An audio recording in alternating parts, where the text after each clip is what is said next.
Hello, everyone. Welcome back to another episode of the Cedarville Stories podcast. I'm Mark Weinstein, and joining me today on the program is Payton Arbuthnot, a senior from Springfield, Colorado, who is majoring in political science at Cedarville University. Payton has held a lifelong interest in politics, and from all accounts, her future is very bright. We'll talk more about how she became interested in politics and how her faith is central to her mission in politics today on the podcast. But for now, let me welcome Payton Arbuthnot to this week's Cedarville Stories podcast. Payton, it's so great to have you on the program today. And I want to start right at the basics. So I know you're from Colorado. And so I often ask students or people who aren't originally from the Cedarville area, how did you find Cedarville? So how did you learn about Cedarville University? And that could be the place where you would attend school, which it ended up being the case. Yeah. I love getting this question because each time I think about it, I am so aware of how my life trajectory could have looked so different had this not happened. So basically, I grew up in a small church, and I had a youth pastor who was just really influential in helping me decide big life decisions. And he was actually originally from Ohio. He did not go to Cedarville, but he knew about it. And he said, "Hey, I know you're wanting to go to a Christian college. Here's an option." He looked into it. And I was like, I am not going to Ohio. You're kidding me. And I looked at the website. And so I looked into it a little bit more. And I had been looking at two other universities. Christian? Yes, Christian universities. Mm-hmm. And never did I say, oh, we should go visit those. But with Cedarville, I was like, Mom, I think we should buy tickets and fly out to Ohio and visit Cedarville. And we did. And I said, there's no place else I'd rather go. Okay, let's stop there. So when you saw the website and you said, Mom, this is where I need to visit. Yeah. What did you see? What did you learn that made you feel that way? Yeah. To be quite honest, it was the DC semester. Okay. And then once I got to campus, just the vibrancy of people taking their faith seriously really, really locked it in for me. But initially, it was the DC semester. And which is a really unique program because there are not many Christian colleges that offer that experience. Right. And so you did that one semester? Yes. And was that recently? I did the DC semester in the fall of 23. Okay. Yep. So when you think back to your 4 years at Cedarville, you're going to graduate in May, Lord willing, and you have to have many fond memories. Probably DC semester is one of the greatest memories. But can you share some memories that down the road you're going to look back and say, that was memorable, that was life-changing, that was transformational? Yeah. Senior year has been very reflective. So these memories are definitely at the forefront of my mind, but I think some pivotal moments for me were freshman year. The Lord placed me with 5 other girls who I had never experienced friendship like that before, where I was surrounded by other people who were living out their faith seriously. I never really knew what that looked like. And here my RA was, scheduling weekly quiet times together as a group, and just to pursue my own personal faith alongside other ladies who were just as passionate about the Lord was life-changing. And in that little scene in our tiny, printy dorm, we became instant family. Mm-hmm. And some of them have graduated, but actually just this last weekend, we got together for the first time in 2 years. And truly lifelong friendships were formed freshman year that they're not just friends, they're also my sisters in Christ. Right. And that picture has shown me how unique individuals can help propel each other toward Christ. Right. And our friend group, it's such a good representation of that. So when you came to Cedarville, first of all, you had one visit, so you liked campus. When you came to campus as a student, did you know anyone else on campus? No, it was just me. 17 hours away from home. I didn't really know anyone. How was that first semester? Was it challenging because you didn't know anyone, or did you really pick up and really start thriving from the early days? Yeah, I think my parents were very pivotal in how I was able to handle that first semester. I kind of just grasped it with both hands, and it was just excitement, really. I thankfully didn't deal much with homesickness. Right. I think my parents were so excited for me to be in an environment like Cedarville that I didn't really have any trouble at all. Yeah. Okay. So let's go back to a statement you just made about the close friends of those 5 or 4 friends in Printy. So they invested into your life. They kind of mentored you early on a stronger relationship with Christ, it sounds like.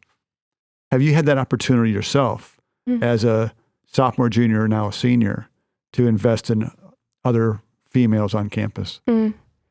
Yeah. I think one of the major ways the Lord has allowed me to do that is just from people I've met on go trips, and then coming back from the DC semester, investing into girls specifically in the history and government department, curious about doing kind of some of the same things the Lord has allowed me to do, and just pouring into them in that way. So who was your professor on your DC semester? Dr. Schwartz. Well, you reacted. Well, what's that? What's the story behind Dr. Schwartz? Yeah, I didn't know Dr. Schwartz sophomore year, which was the year before I was going to go on the DC semester. I'd ran into him a couple times, and I was like, who is this? He's new to our department. I was like, okay, and now we're stuck with Stanley. And I can say that because we're friends. But you're not that much younger than him. Yes, this is true.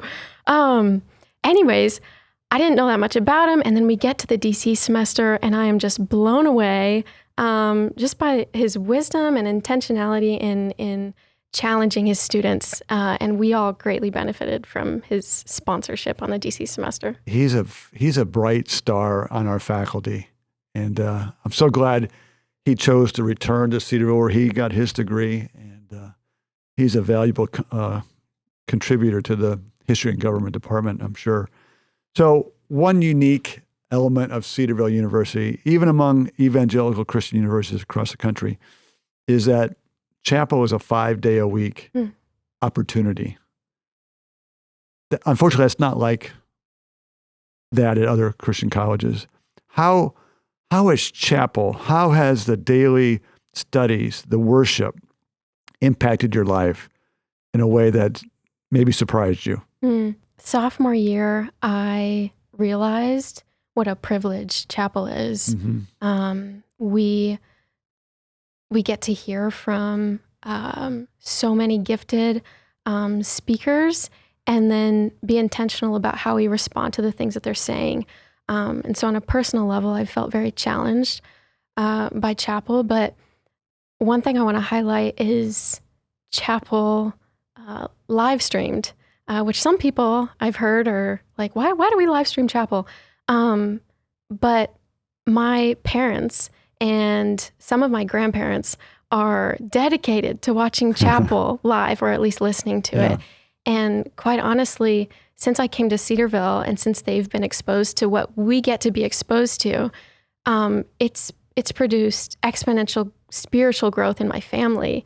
And so kind of getting to relate to them in that way while I'm able to grow here and they're growing at home, it's produced some really cool conversations. Tell me about that's where I want to go with some of the conversations. Tell me some conversations that you've had as a result of your family attending chapel, whether in person or live stream. Yeah.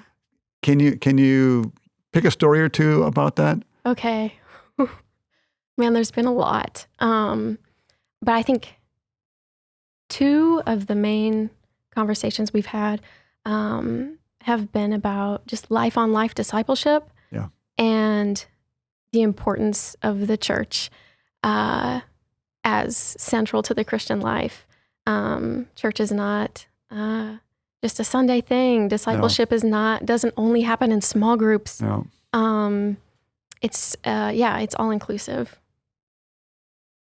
Yeah, I think it's neat that when we started the live stream, we probably did it for various reasons, but the spiritual impact on anyone watching, whether it's a parent, it's an aunt or uncle, it's a grandparent, it really makes a big difference in the lives of people. Let's transition to politics.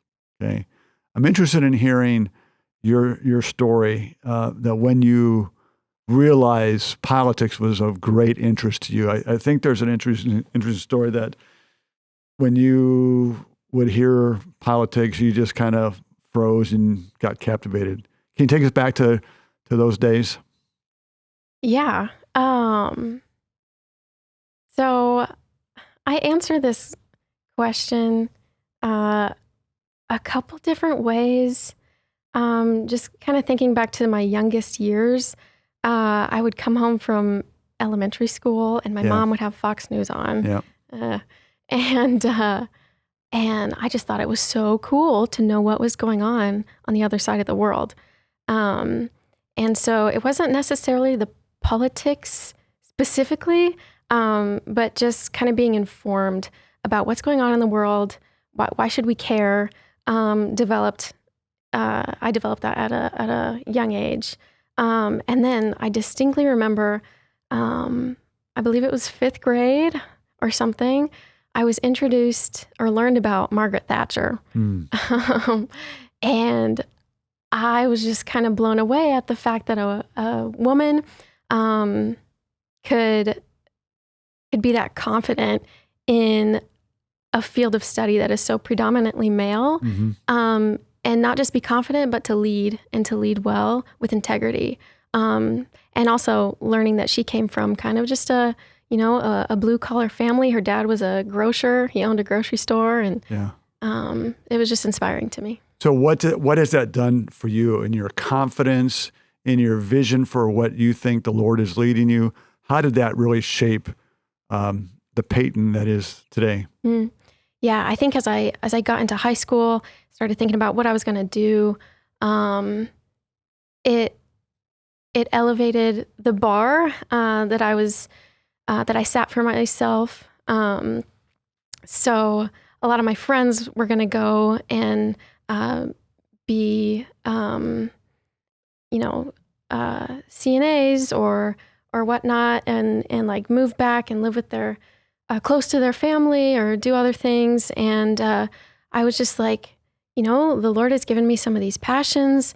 I'm hearing all these things from my teachers, and just that affirmation and encouragement of you can go do big things, the typical thing parents say, I would guess. And so I was like, okay, I'm interested in politics, diplomacy and whatnot. And my freshman self in high school was like, if Margaret can do it, I can do it. And so it was really just kind of inspiration. And I was like, I'm going to pursue this path and see how far the Lord takes me. And as we talked before we started recording, you mentioned just how many times the Lord has opened doors for you. And we'll get into that in a little bit. But one of those doors, actually two of the doors that he's opened for you, is being able to intern at the State Department's Bureau of Overseas Buildings and Operations.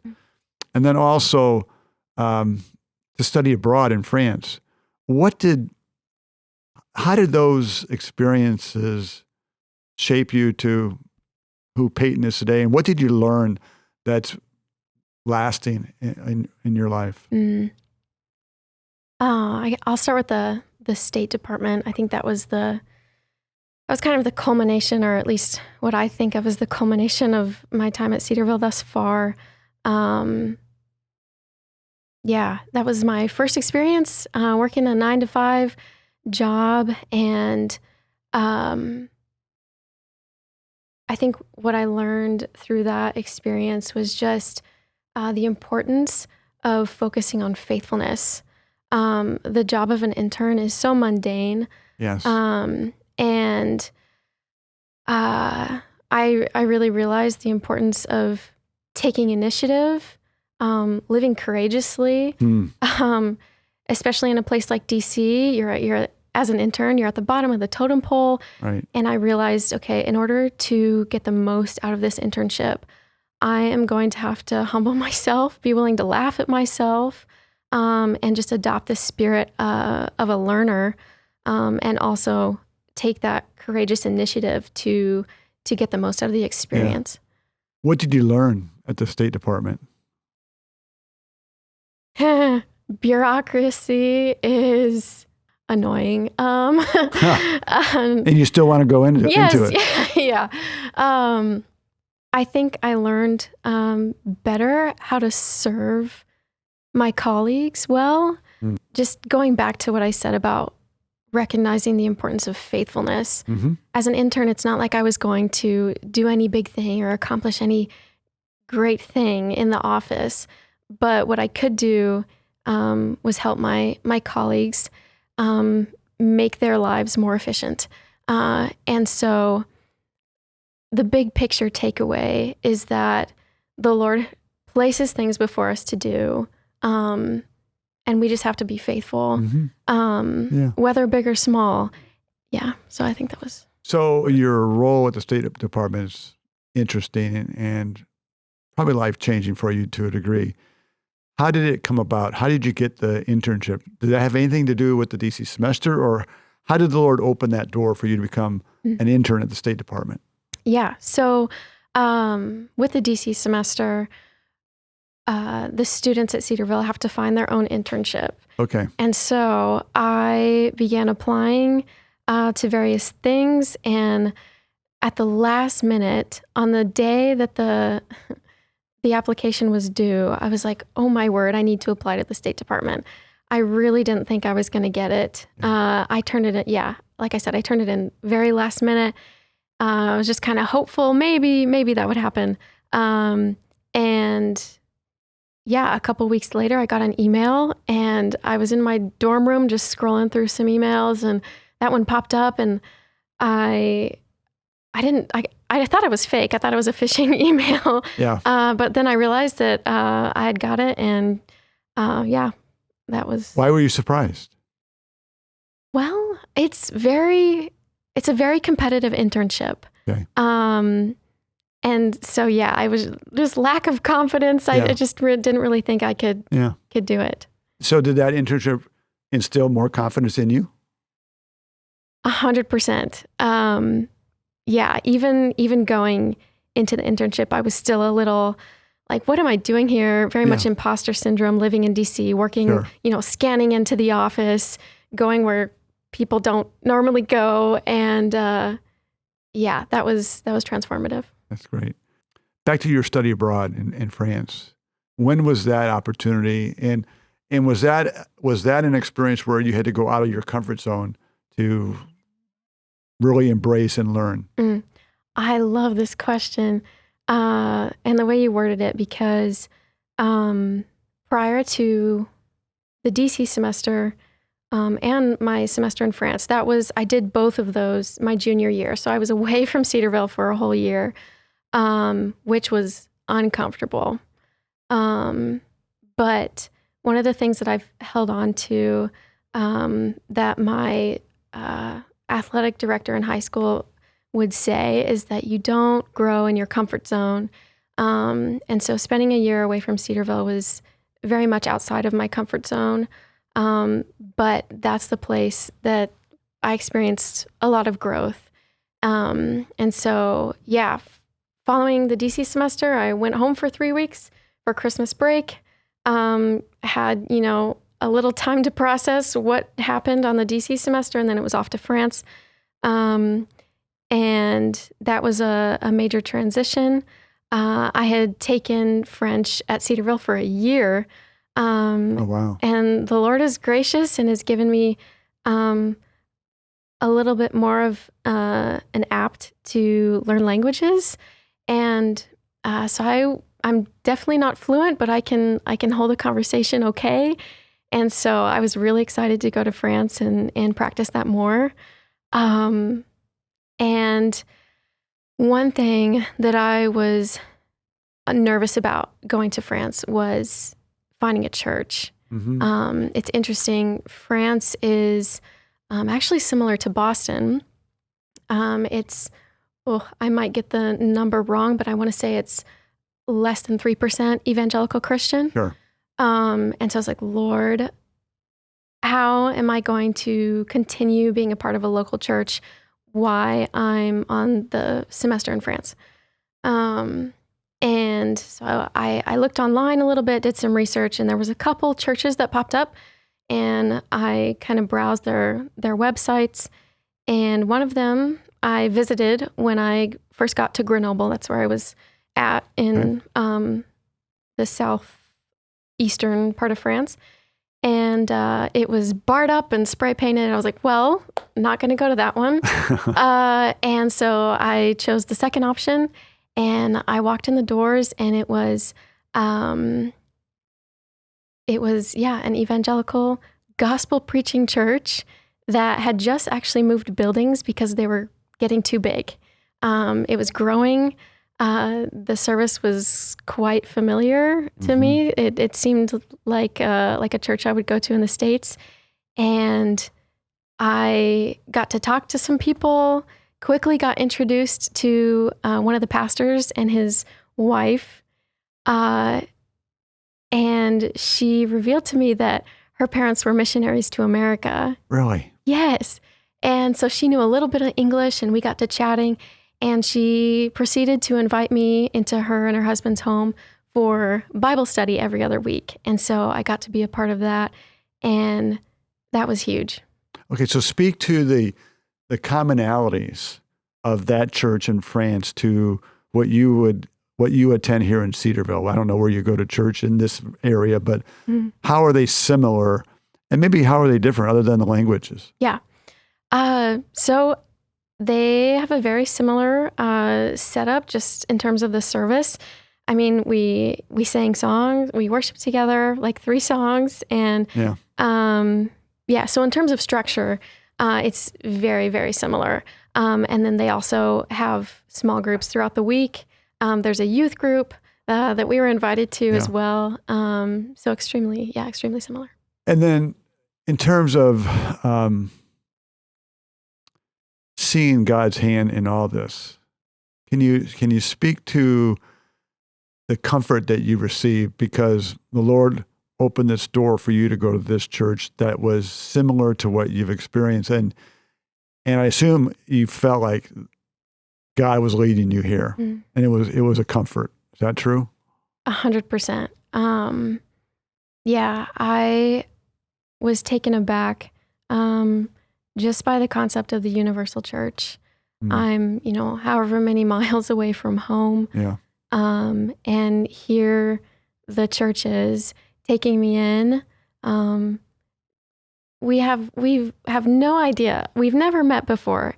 And this lovely couple invites me into their home. And I was just so reminded of how big God is. Yeah. And how much the church is a family, and just how vast and far-reaching our relationship as brothers and sisters in Christ goes. That's very encouraging.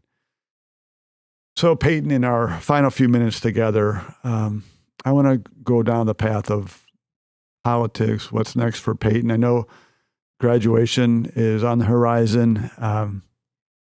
What are your career aspirations? What do you want to do, Lord willing, with your post-Cedarville education?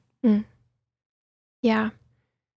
Here recently, I've been really reminded that it doesn't necessarily matter what I do. The Lord, as you mentioned earlier, directs our steps, which has been an immense comfort. Post-grad, I originally immediately planned to go be a part of what's called the Rangel Fellowship Program that the State Department offers. Okay. Which is essentially they pay for you to get your master's, and then after the successful completion of that, you are committed to 5 years as a Foreign Service officer. Due to some financial things, I'm taking a year to work. Okay. But I'm still planning to do that, Lord willing. the year following. So, the immediate-ish goal is to become a Foreign Service Officer, and we'll see. What does a Foreign Service Officer look like? What kind of job is that? What would, is that like a U.S. diplomat, or help our audience understand really what that means? Sure, yeah. So a Foreign Service Officer is basically on the steps of the ladder to become an ambassador. Okay. So what you're doing is you go on 2 to 3 year tours at different U.S. consulates and embassies around the world, working in, there's like 6 cones in the State Department. So you could be doing public relations or politics or management type things, which management is what I experienced working in that office in my internship.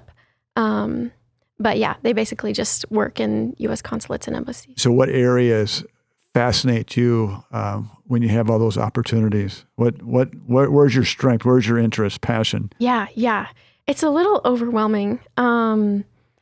But something I learned during my internship actually is, okay, these are the things I enjoy. These are the things that I feel most useful in doing. And a lot of that was just organization and management. So the management cone is rather attractive to me currently. And we'll see if that changes in the next couple of years. Do you have an interest in a specific consulate or country where you could serve? Ideally, it would be a French-speaking country. I can see why. Yes. Which, that could be anywhere. But I've heard the first tour, you don't get to choose, and it's usually called a hardship tour because they just kind of throw you somewhere where it's really hard, just so you can build some resiliency. Okay. So as we wrap up the program, there are students listening to this program. There are parents of students listening or watching this program. What advice would you give them if they're looking for a school to advance their children or their education in the area of politics, international studies, whatever? What are important things they should look for? And then maybe how does Cedarville fit that need? A big thing to consider when going into politics and being taught specifically for the purpose of going into a political profession is to value intellectual diversity. Be in an environment where you are forced to talk with people who disagree with you, so you understand, okay, this is what I believe and why, and you can,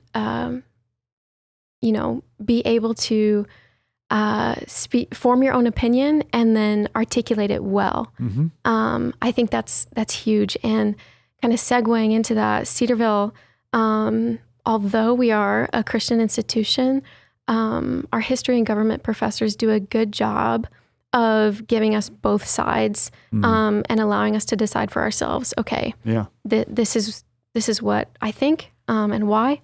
And they also provide us with biblical integration, so we can see what truth is as well. Doesn't that give you somewhat of an advantage when you talked about needing to be able to interact with people, even if they don't agree with you? Doesn't that biblical foundation, that biblical worldview, give you an advantage to really start that communication process with someone who is polar opposites politically than you? That is huge. Yeah, and we learned some of that in the DC semester, just being able to start a conversation with someone from the basis of, I love you, basically. Sure. Not, I'm going to look for all the ways in which we disagree, and then I'm going to presume that you hate me because you don't agree with me. Yeah. So that can get messy. But yeah, coming from a biblical worldview, we can meet others who disagree with us with peace and love, and not with malicious intent. Sure. That's well said.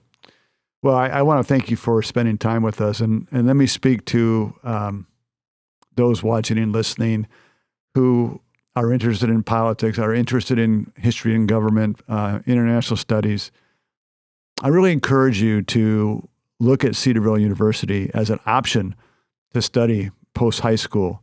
Our faculty are outstanding. You heard some of these names already today. Dr. Glenn Dewar is another one who's just outstanding in the international relations field. Visit cedarville.edu to learn more about the programs here at Cedarville. I think you'll be happy that you did. Payton, I really enjoyed getting to know you a little bit today, and I wish you well. And is it too far-fetched to think that you could someday be our Secretary of State? Yikes. That would be great. That would be cool. That'd be great. So thanks for joining me this week on the podcast.